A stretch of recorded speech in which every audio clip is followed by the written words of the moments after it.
The building block send and receive operations. सबसे पहले हम देखते हैं सेंड और रिसीव ऑपरेशन क्या होता है। तो मैसेज पासिंग ऑपरेशन में दो फंडामेंटल ऑपरेशन होते हैं, एक होता है सेंड ऑपरेशन, दूसरा होता है रिसीव ऑपरेशन। दोनों की सिंटेक्स जो है वो किस हिसाब से होती है। तो सेंड जो है वो 3 आर्ग्यूमेंट लेता है, वॉइड सेंड बफर जो एक पॉइंटर वेरिएबल होता है, इंट नंबर ऑफ एलिमेंट्स और इंट डेस्टिनेशन। दूसरा होता है रिसीव। रिसीव ऑपरेशन जो है वो भी 3 आर्ग्यूमेंट लेता है, जिसके अंदर पहला होता है वॉइड रिसीव बफर जो एक पॉइंटर वेरिएबल होता है, दूसरा होता है इंट नंबर ऑफ एलिमेंट्स और तीसरा होता है इंट सोर्स। सेंड और रिसीव ऑपरेशन का एक एग्जांपल लेते हैं। तो यहाँ पे हमें दो प्रोसेसेस दी गई है, एक P0 है, एक P1 है।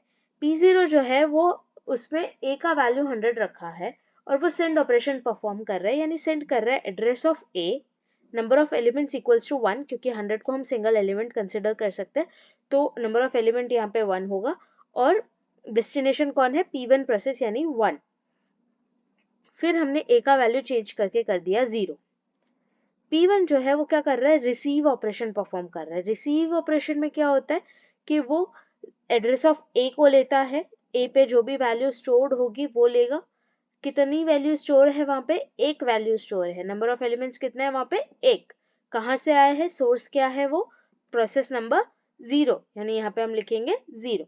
फिर उस A की वैल्यू को मैं प्रिंट करवाती हूँ। जब मैं प्रिंट करवाती हूँ तो क्या प्रिंट होगा, 100 या 0। तो ये answer is 100। Why, because send operation जो है वो जब A की वैल्यू 100 थी तब परफॉर्म किया गया था। फिर उसके बाद सेंड ऑपरेशन हुआ, सेंड के बाद फिर A इक्वल्स टू 0 किया। अब A इक्वल्स टू 0 रिफ्लेक्ट करवाना है रिसीवर के पास, तो हमें फिर से सेंड ऑपरेशन परफॉर्म करना पड़ेगा। ठीक है, अगर A इक्वल्स टू 0 जो है वो सेंड के ऊपर होता तो यहाँ पे A इक्वल्स टू 0 प्रिंट होता, यहाँ पे A की वैल्यू 0 प्रिंट होती। फिर आता है नॉन बफर्ड।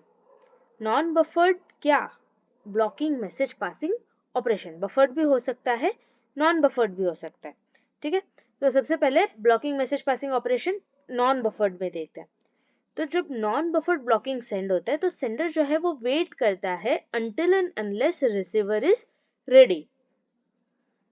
यहाँ पे आइडलिंग और डेडलॉक हो सकता है, आइडलिंग और डेडलॉक की प्रॉब्लम हो सकती है। उसको भी एक एग्जांपल की तरह से देखते हैं।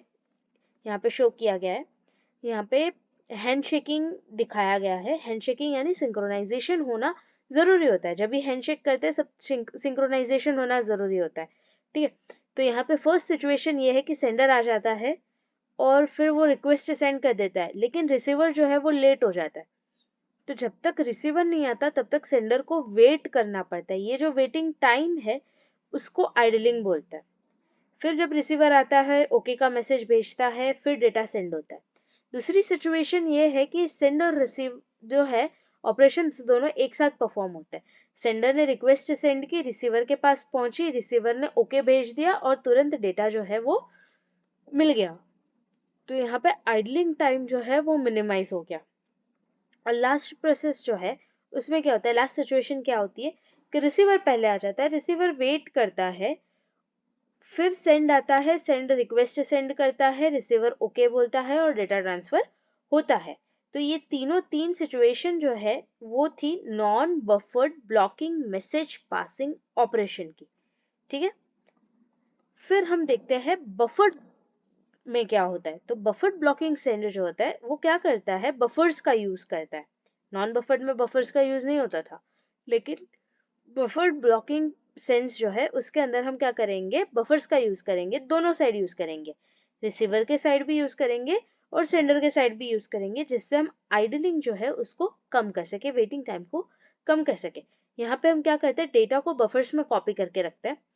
सेंडर के साइड भी करते हैं, रिसीवर के साइड भी करते हैं। इस अप्रोच से आइडलिंग तो कम हो जाती है, लेकिन कॉपी करने का टाइम एक्स्ट्रा लगता है, उसको कॉपिंग ओवरहेड बोलते हैं।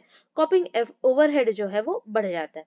ठीक है, कभी कभार बफर की साइज जो है वो परफॉर्मेंस को अफेक्ट करती है। बहुत ज्यादा बफर के साइज हो जाए तो परफॉर्मेंस इम्पैक्ट होता है। कुछ ऐसी सिचुएशन होती है जैसे इम्बैलेंस डेटा प्रोडक्शन या कंजप्शन, तो यहाँ पे भी डेटा जो है वो कभी कभार बढ़ जाता है। सेंडर जो है वो बहुत ज्यादा डेटा भेज देता है या तो रिसीवर जो है वो बहुत ज्यादा डेटा ले लेता है। इस सिचुएशन के अंदर परफॉर्मेंस जो है वो डिग्रेड हो सकती है। और बफरिंग में भी डेडलॉक्स हो सकते हैं, जैसे नॉन बफरिंग में होते हैं वैसे बफरिंग में भी डेडलॉक्स हो सकते हैं। एग्जाम्पल ले लेते हैं हम लोग। यहाँ पे दो सिचुएशंस दी हुई है, एक जहाँ पे कम्युनिकेशन हार्डवेयर प्रेजेंट है, दूसरा जहाँ पे कम्युनिकेशन हार्डवेयर जो है वो एब्सेंट है। तो सबसे पहली सिचुएशन लेते हैं जहाँ पे कम्युनिकेशन हार्डवेयर जो है वो प्रेजेंट है। तो यहाँ पे क्या होता है, सेंडर जब सेंड करता है डेटा तुरंत रिसीवर को मिल जाता है, लेकिन जब कम्युनिकेशन हार्डवेयर एब्सेंट होता है तब क्या होता है, सेंडर जो है वो इंटरप्ट क्रिएट करता है, इंटरप्ट होता है और डेटा जो है वो बफर के अंदर स्टोर होकर रिसीवर एंड पे पहुंच जाता है, लेकिन डिले लगता है, इंटरप्ट लगता है। ये जो वेटिंग टाइम लग रहा है वो डिले लगता है जब कम्युनिकेशन हार्डवेयर जो है वो प्रेजेंट ना हो तब। तो ये था blocking message passing operation in buffered scenario, ठीक है। अब देखते हैं non blocking message passing. Non blocking message passing operation में क्या होता है कि डेटा सेंड करना सेफ नहीं है, क्योंकि जो डेटा हम भेज रहे हैं वो परफेक्टली अपडेट नहीं हुआ है या इनकरेक्ट डेटा है, इनकंसिस्टेंट डेटा है, इसीलिए जो भी डेटा भेजा है वो सेफ डेटा नहीं है। तो यहाँ पे बर्डन जो है वो प्रोग्रामर पे आता है।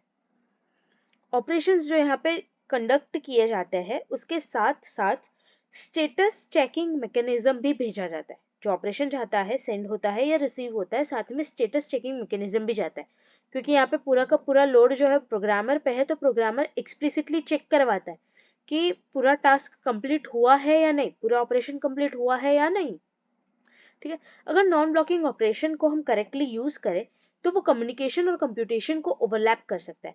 इस बारे में हम दूसरे वीडियोस में पढ़ेंगे, लेकिन फिलहाल ये समझ लो कि जब भी हम नॉन ब्लॉकिंग ऑपरेशन को करेक्टली यूज करते हैं तो हम कम्युनिकेशन और कंप्यूटेशन को ओवरलैप करवा सकते हैं, ठीक है। इसका भी एक एग्जाम्पल देख लेते हैं। इसमें क्या है, with hardware support and without hardware support non blocking non buffered send और रिसीव ऑपरेशन कैसे होता है। अगर विदाउट हार्डवेयर सपोर्ट की बात की जाए तो क्या होता है, सेंडर जो है वो रिक्वेस्ट सेंड करता है, फिर वो वेट करता है रिसीवर का, तब तक किसी ने क्या किया होगा, राइट ऑपरेशन परफॉर्म कर लिया होगा या रीड ऑपरेशन परफॉर्म कर लिया होगा। चलो रीड कर लिया होगा तो कोई बात नहीं, लेकिन अगर किसी ने राइट ऑपरेशन परफॉर्म कर दिया तो जो डेटा सेंडर देना चाहता था वो डेटा तो वो दे ही नहीं पाएगा, राइट।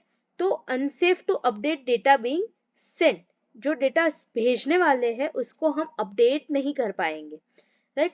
विद हार्डवेयर सपोर्ट में भी हम डेटा को अपडेट नहीं कर पाएंगे और साथ साथ हम डेटा को रिसीव भी नहीं कर पाएंगे, राइट। ये मेन डिफरेंस है, याद रखना कि इसमें रिसीवर साइड पे ज्यादा प्रॉब्लम होती है, ठीक है। फिर हम देखते हैं पूरा ओवरऑल कैसे होता है, ठीक है। Non buffered non blocking operations नहीं होते, सिर्फ ब्लॉकिंग ऑपरेशंस होता है, इसलिए उसकी सिचुएशंस हमने नहीं पढ़ी है। अगर हम पूरे ओवरऑल पीपीटी को समराइज करें तो ओवरऑल पीपीटी को समराइज करने पे ये पता चलता है कि हमारे पास दो चीजें होती है, एक बफर्ड होता है, एक नॉन बफर्ड होता है, ठीक है। बफर्ड में हम बफर का यूज करते हैं, नॉन बफर्ड में हम बफर का यूज नहीं करते हैं। दो तरीके के ऑपरेशन होते हैं, एक होता है ब्लॉकिंग ऑपरेशन, दूसरा होता है नॉन ब्लॉकिंग ऑपरेशन। जब बफर्ड ब्लॉकिंग ऑपरेशन हो रहा हो तब क्या होता है, सेंडिंग प्रोसेस जो है वो डेटा को कॉपी कर देता है और कम्युनिकेशन बफर के अंदर कॉपी करने के बाद वो रिटर्न हो जाता है, ठीक है। बफर्ड में क्या होता है, सेंडिंग प्रोसेस जो है वो डेटा को कम्युनिकेशन बफर में डाल के रिटर्न हो जाता है, जबकि non blocking operation buffered non blocking operation में क्या होता है कि सेंडिंग प्रोसेस जो है वो इनिशिएट करता है DMA transfer. What is DMA, यहाँ पे डायरेक्ट मेमोरी एक्सेस को हम बोलते हैं डीएमए। डीएमए ट्रांसफर जो है वो करता है बफर के अंदर, डायरेक्ट मेमोरी एक्सेस करता है बफर के अंदर, ठीक है। फिर ये ऑपरेशन जो है वो गारंटी प्रोवाइड नहीं करता है कि कंप्लीट ऑपरेशन होगा, इनकम्प्लीट ऑपरेशन पे भी वो रिटर्न हो सकता है। फिर नॉन बफर्ड ब्लॉकिंग ऑपरेशन में क्या होता है, सेंडिंग प्रोसेस जो है वो वेट करती है जब तक रिसीवर रेडी ना हो जाए, यानी रिसीवर साइड पे जो ऑपरेशन है वो जब तक उसको मैचिंग ऑपरेशन नहीं मिल जाता तब तक वो वेट करता है, ठीक है। Non buffered non blocking operation करके कुछ नहीं होता है, इसीलिए यहाँ पे ये बॉक्स जो है वो खाली है।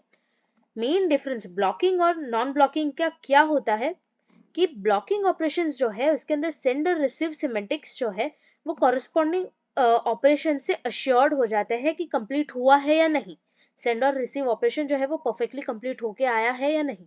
जबकि नॉन ब्लॉकिंग ऑपरेशन में क्या होता है, प्रोग्रामर को एक्सप्लिसिटली डिफाइन करना पड़ता है कि पूरा कंप्लीशन हुआ है या नहीं, पूरा मैसेज सेंड हुआ है या नहीं, पूरा कम्युनिकेशन हुआ है या नहीं। तो यहाँ पे प्रोग्रामर जो है वो एक्सप्लिसिटली इंश्योर करता है सिमेटिक्स को by polling to verify the completion को वेरीफाई करने के लिए वो क्या करता है, पोलिंग अप्लाई करता है। ठीक है, तो ये था मैसेज पासिंग प्रोटोकॉल्स और जो बिल्डिंग ब्लॉक्स है हमारे सेंड और रिसीव ऑपरेशन के वो। ठीक है।